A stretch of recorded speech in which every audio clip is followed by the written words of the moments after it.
Morning. All right, we have Shomen here in its latest update. You can see that I've made some changes here. Um, on the characters, I've added a little bit of detail here and there. The arm, trying to make it swoop into the body. Got the ear in, rounded the face, got the back more or less rounded, maybe a little more off of the rib cage here and the hip. But for the most part, this is good here. Got the back swooped in here. The rear leg here, the rounding of the foreleg, some of the black belt, and the dogi. Additionally, I got in the foot for the most part. I'll have to round this in and get it detailed as well. Got the wrinkles in some of the dogi and the depth set at the crook of the elbow and the stomach. Some of the wrinkles in on the right arm as well. Got the neck in, and for the most part, this is set at the right depth at this stage. The hakama is rounded down here to show the waviness of it falling. This is going to go deeper and deeper as well. It can't just billow out because there's no wind here, so this has to drop a little straighter. I'll have to get some wrinkles in down here as well to show that. A lot of this area here will be very dark and we'll only have highlights to show the wrinkles itself. Got the ground in here rounding up behind the back and the hakama.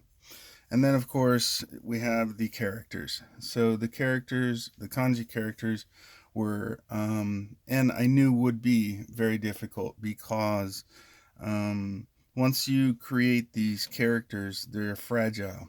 Each corner, each piece is pretty fragile, and this is basswood.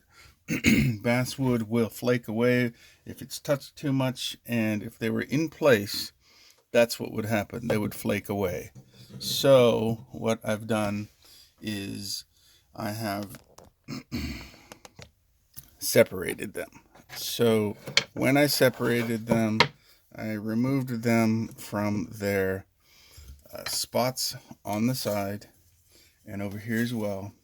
And then I created them. And now, even though I can read this and understand all of the characters, I still have to make sure that the strokes of each character are moving in the right direction and they're overlapped in the right way. Now, this is a written language, so it's all super 2D and flat, but to the extent that, for example, this character here, it has a order that it has to go in writing it.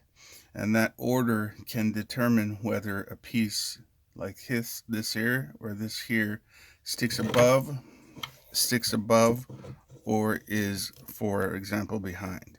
So this character goes 1, 2, 3, 4, 5, 6, and then I think 7 or 7 here. I'm not sure.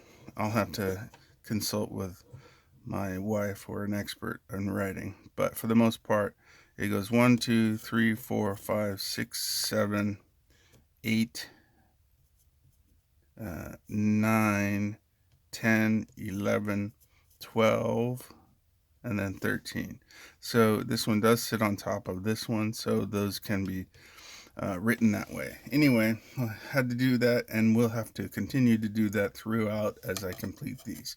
Now, when you write these characters, or you carve in these characters rather, the characters will eventually get to a completion point where all these little jagged edges are removed and it's all clean.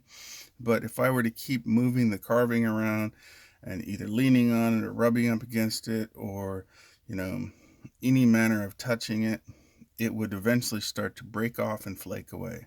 So since the carving has so much more to do,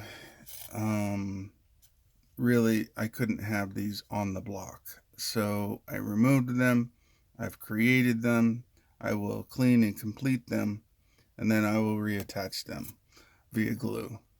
So I don't normally do this, but in this case it was absolutely required. So they've been removed.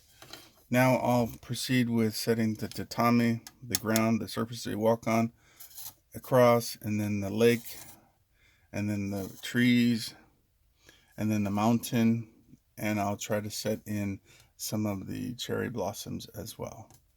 There's also a temple right in the middle, or rather a shrine. I'll get that in there as well.